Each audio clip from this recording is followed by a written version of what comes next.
Bismillahirrahmanirrahim. Assalamualaikum warahmatullahi wabarakatuh.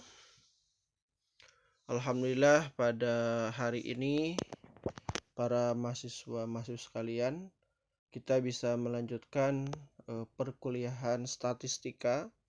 Pada pertemuan kali ini kita akan membahas tentang populasi dan sampel atau sampel.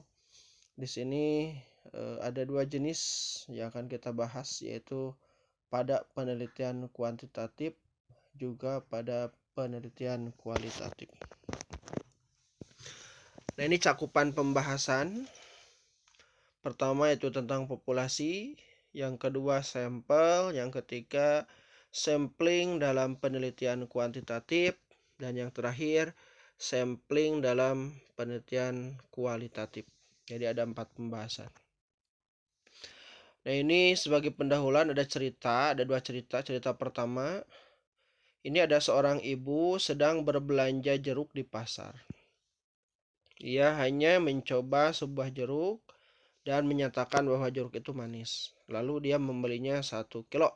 Nah, di sini nanti ada mana yang disebut populasi, mana yang disebut sampel. Terus cerita yang B, seorang ibu sedang memasak sayur sop. Untuk memastikan cita rasanya, ia mencoba hanya dengan ukuran 1 sendok teh. Nah, jadi mana yang disebut populasi, mana yang disebut sampel. Nanti kita akan pelajari konsepnya sehingga nanti kita akan bisa menjawab cerita yang ini ya. Nah, kita mulai dari definisi populasi itu sendiri. Di sini yang pertama ada dari Creswell, yang kedua dari Sugiono. Nah, nanti yang di Creswell bisa dilihat yaitu definisinya. Nah, saya akan coba jelaskan yang dari Sugiono. Jadi populasi ini adalah wilayah generalisasi yang terdiri atas objek atau subjek yang mempunyai kualitas dan karakteristik tertentu yang ditetapkan oleh peneliti untuk dipelajari kemudian ditarik kesimpulannya. Itu yang disebut dengan populasi menurut Sugiono. Jadi populasi bukan hanya orang kalau gitu ya, tetapi juga objek dan benda-benda alam lainnya. Populasi juga bukan sekadar banyaknya objek atau subjek yang diteliti, tetapi meliputi seluruh karakteristik sifat yang dimiliki oleh subjek atau objek tersebut. Nah, ini konsep dari populasi. Lihat ada kotak-kotak seperti ini. Kotak yang paling kecil itu namanya sampel. Terus yang putih itu namanya populasi target atau kerangka sampelnya. Dan yang keseluruhan itu namanya populasi. Nah, sebagai contoh di sini, bila populasi terdiri atas guru SMA, misalnya populasinya kita seluruh guru SMA. Nah, berikutnya, pada tingkat yang lebih spesifiknya, peneliti tidak mempelajari semua guru SMA karena mungkin terlalu banyak, jadi kan tidak semua guru SMA. Nah, berikutnya peneliti bisa mendapatkan daftar dari semua guru SMA di salah satu wilayah. Nah, daftar ini merupakan populasi target atau kerangka sampelnya gitu. Daftar atau catatan individu dalam suatu populasi menandakan bahwa peneliti telah mendapatkan calon sampel, yaitu disebut dengan kerangka ya. Berikutnya adalah dari populasi target, selanjutnya peneliti dapat memilih sampel ya berdasarkan hal yang tadi. Nah, ini ada jenis populasi. Pertama ada yang disebut dengan populasi terbatas ya. Populasi tak terbatas, kemudian populasi homogen dan populasi heterogen. Nah, contohnya yang populasi terbatas, misalnya ada 5.000 orang dai pada awal tahun 99. Nah, dengan karakteristik masa belajar di pesantren 10 tahun, lulusan pendidikan Timur Tengah dan lainnya. Jadi ini populasinya lebih terbatas ya. Terus bagaimana kalau contoh yang tak terbatas? Misalnya dai di Indonesia berarti jumlahnya harus dihitung sejak dari pertama ada sampai sekarang yang akan datang. Itu namanya populasinya tak terbatas. Kemudian berikutnya adalah populasi homogen.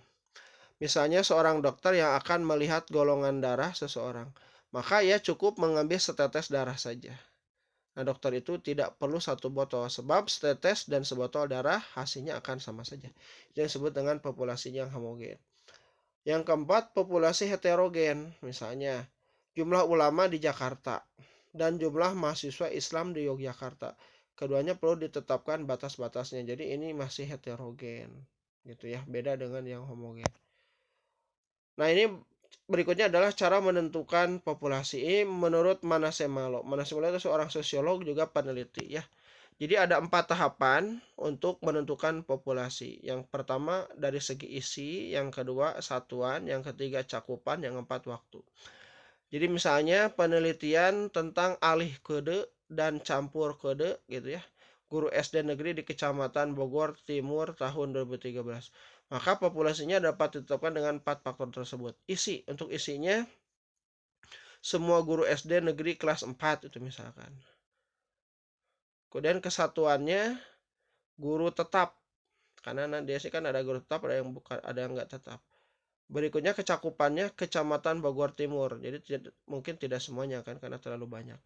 Lalu waktunya pada tahun berapa, yaitu tahun 2013, karena kemungkinan data 2013 dengan 2014 kan akan berbeda. Jadi harus ditentukan dari 4 tahap ini, isi, satuan, cakupan, dan waktunya. Ini menurut Manasseh Malo ya. Nah, berikutnya adalah sampel atau sampel. Menurut Creswell, sampel adalah perwakilan dari kelompok yang telah diseleksi dari populasi target sehingga peneliti dapat mengeneralisasi hasil penelitian yang diperoleh ke dalam populasi target. Itu menurut Creswell ya.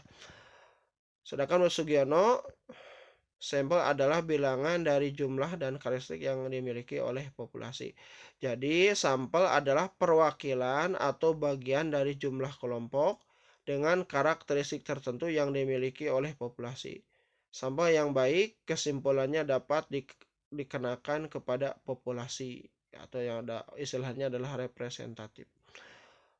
Nah, berikutnya adalah mengapa kita perlu sampling. Yang pertama, menghemat sumber daya, waktu, tenaga, dan pikiran. Jelas ya, kalau misalkan objeknya terlalu besar, kita buang waktu gitu ya, waktunya lama, capek juga, tenaga, pikiran pastilah. Makanya sebaiknya menggunakan sampel. Ketiga, kecepatan mendapatkan informasi jelas. Kalau nelitinya lebih sederhana, kita akan lebih cepat. Kemudian ruang lingkup cakupan lebih luas. Jadi walaupun yang ditelitinya sedikit, tapi nanti kita akan bisa mengeneralisasikan ke hal yang lebih luas ya. Yang keempat, lebih mudah dibandingkan sensus. Kalau sensus kan artinya satu-satu. Maka ini hanya sampel aja. Nah, ini tahapan pemilihan sampel. Dimulai dari penelitian populasi, penentuan populasi, polisinya mau apa gitu ya. Kemudian yang kedua, penentuan kerangka pemilihan sampel. Tadi sudah dijelaskan itu kerangka seperti apa. Berikutnya penentuan metode pemilihan sampel. Nanti metodenya ada beberapa, nanti kita akan dibahas selanjutnya. Selanjutnya, tahap berikutnya adalah penentuan prosedur pemilihan jumlah sampelnya. Dan berikutnya penentuan jumlah sampel, kemudian pemilihan unit sampel yang aktualnya gimana, kemudian berikutnya adalah data sampelnya. Apakah nanti yang dihasilkan itu kualitatif atau kuantitatif. Berikutnya analisis data, setelah analisis data, kesimpulan dan saran, nanti dikembalikan lagi ke populasi. Kenapa? Ya karena tujuan penelitian kita itu kan sebenarnya populasi, bukan sampel ya. Sampel itu untuk mempermudah kita. Nah, ini sampel atau sampling penelitian kuantitatif.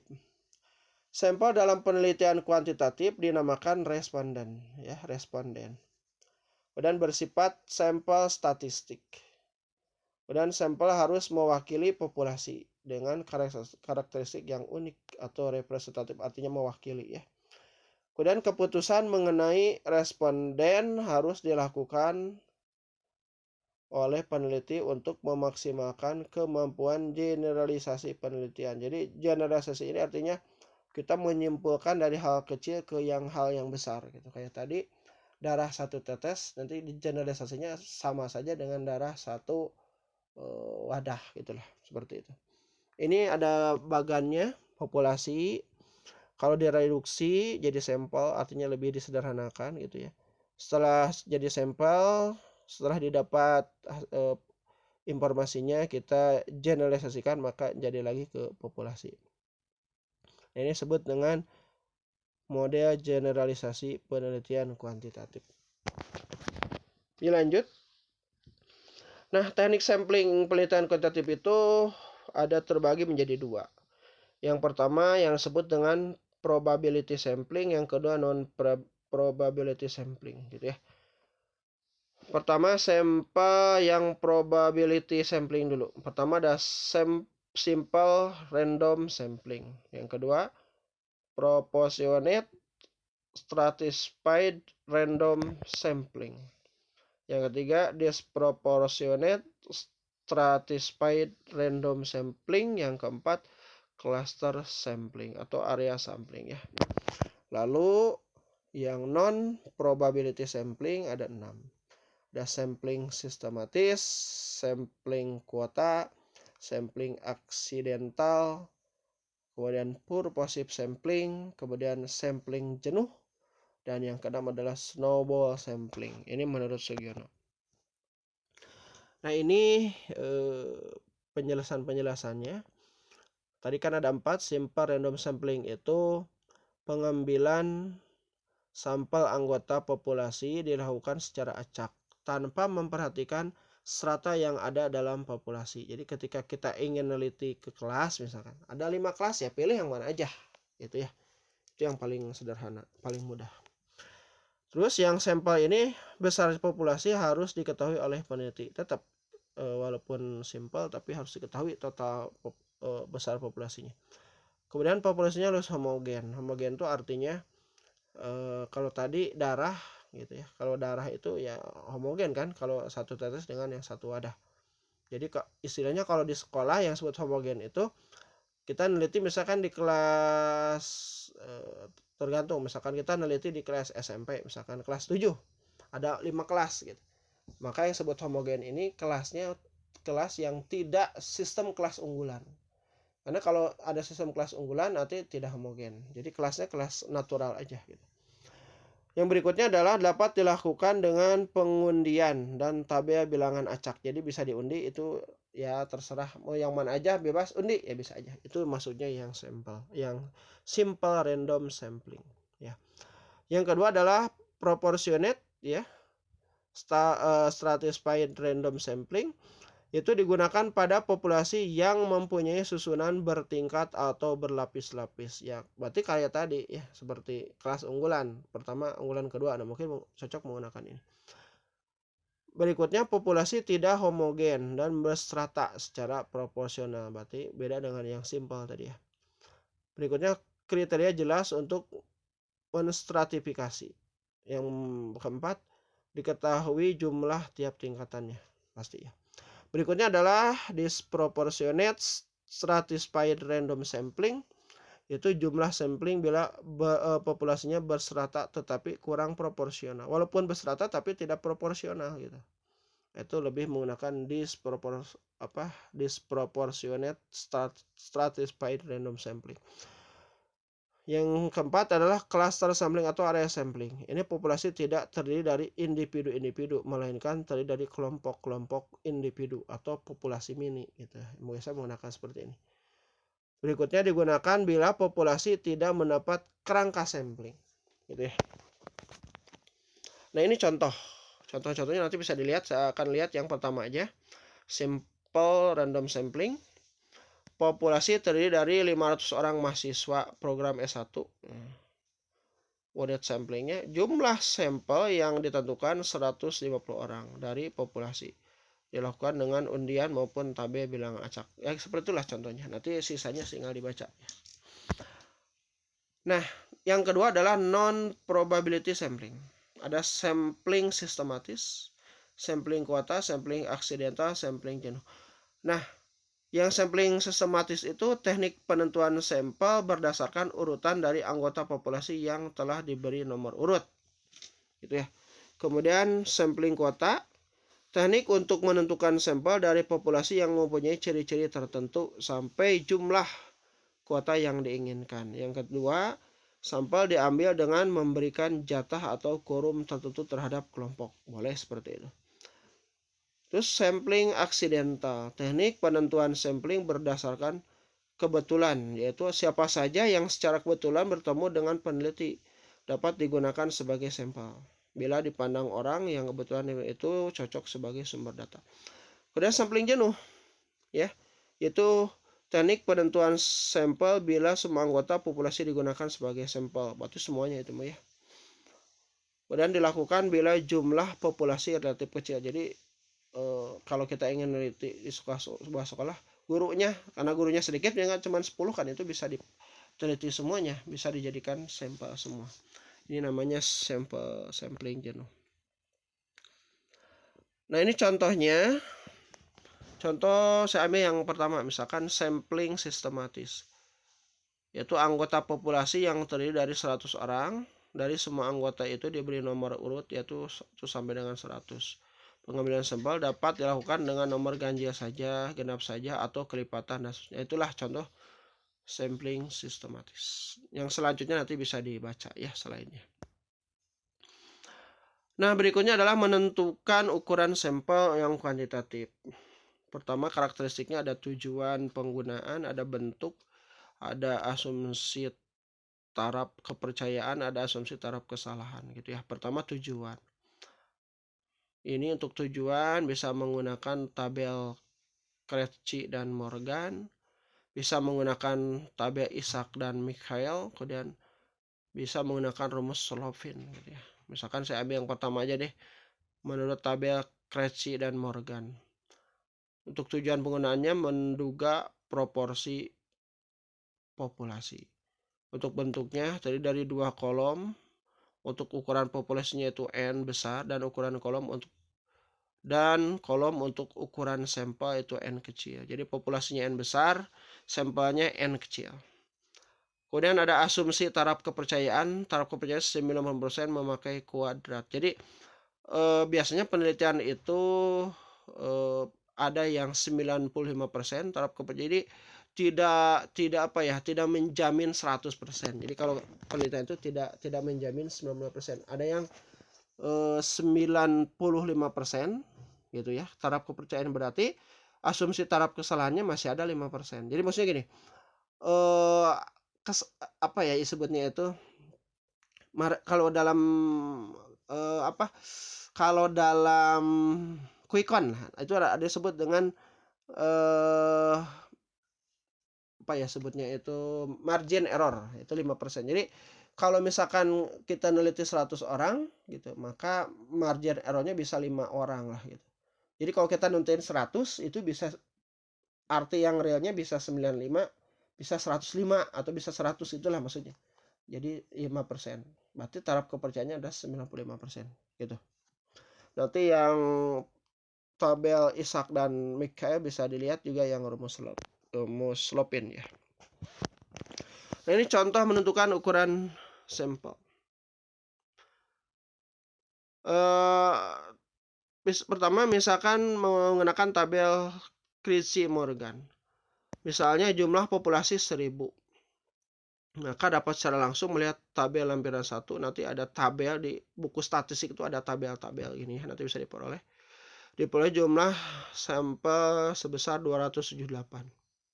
Hasil ini dengan taraf kesalahan yang sudah ditentukan yaitu 5%. Ya. Dalam distribusi C kuadrat, nanti ini menggunakan rumus C kuadrat ya.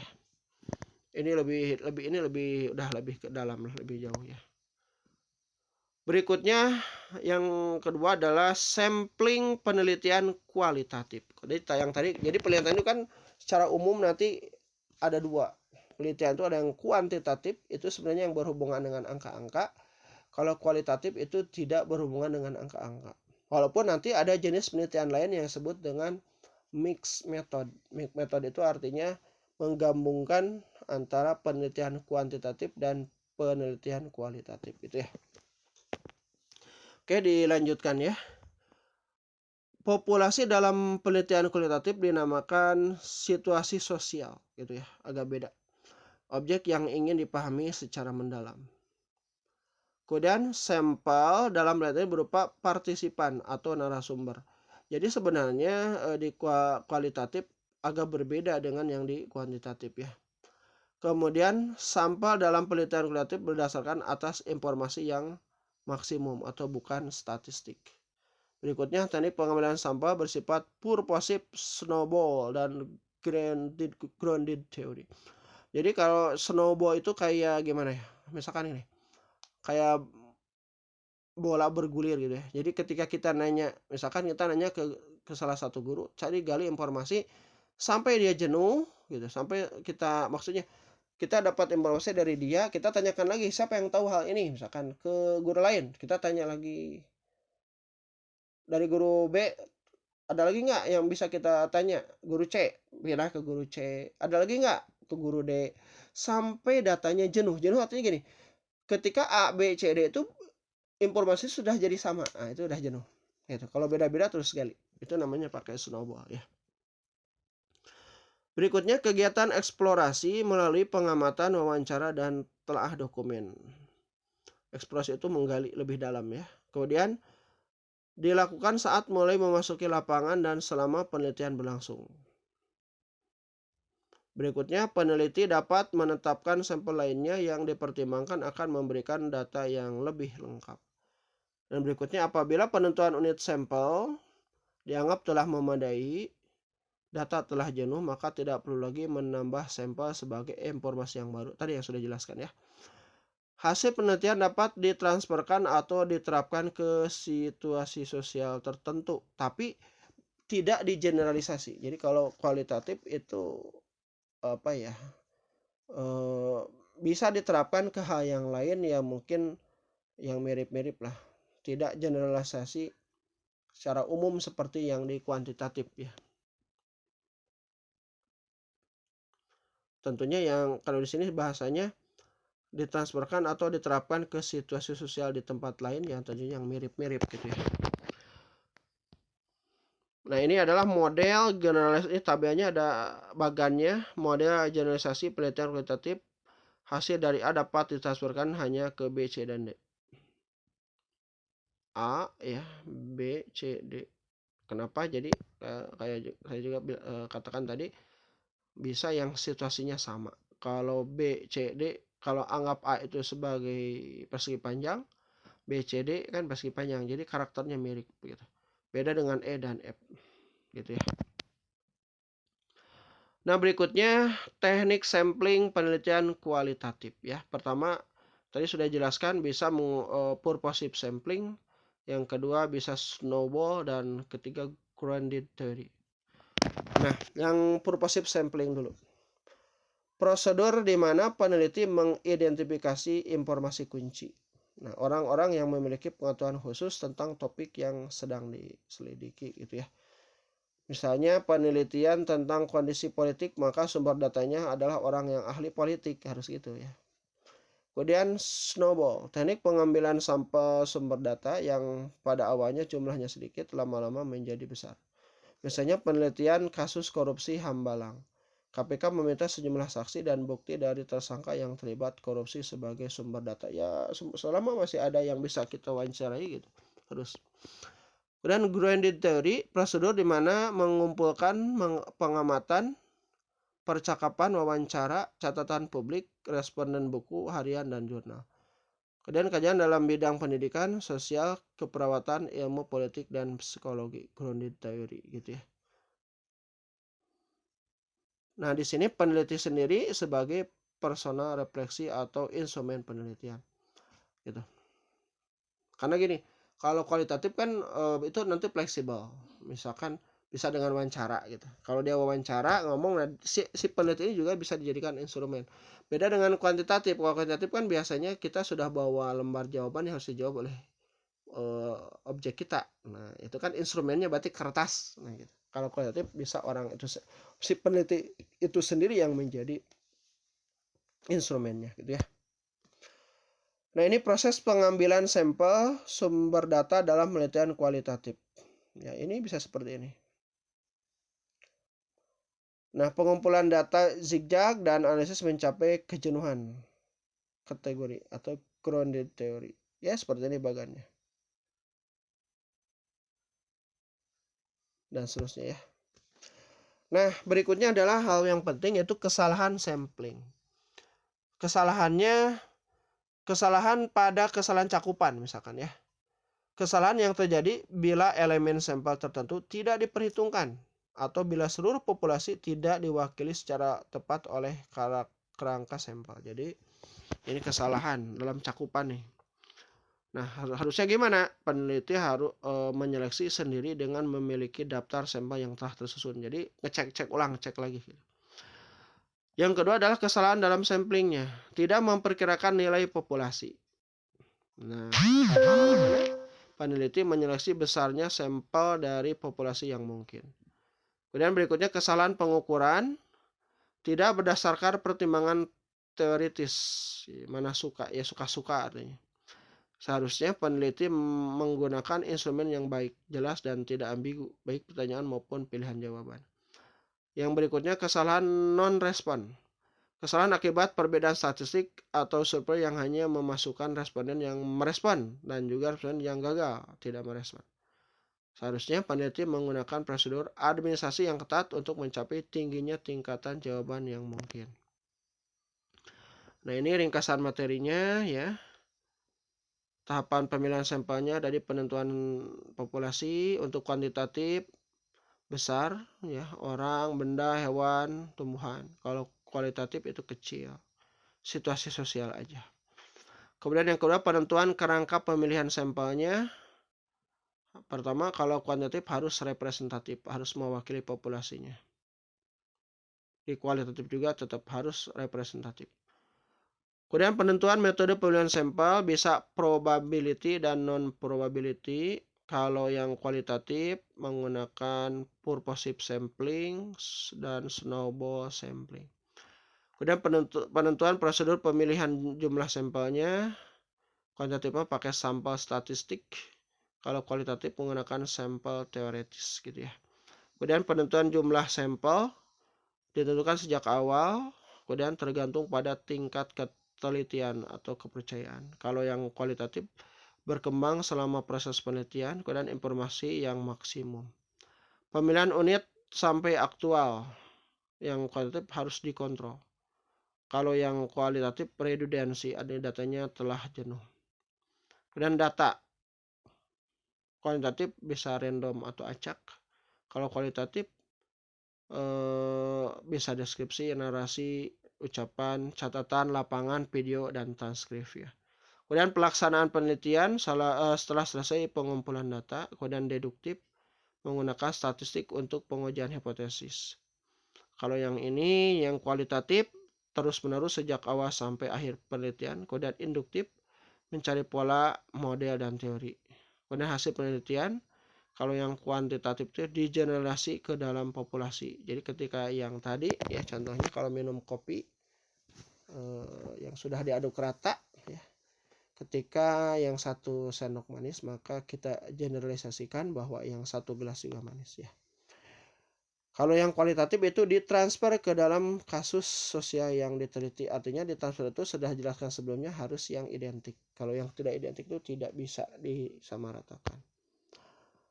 Baik, itu saja untuk pembahasan tentang populasi dan sampel. Mudah-mudahan dapat dipahami ya. Nanti kalau ada pertanyaan silahkan tulis di kolom komentar YouTube ya. Itu saja. Billahi taufiq wal hidayah.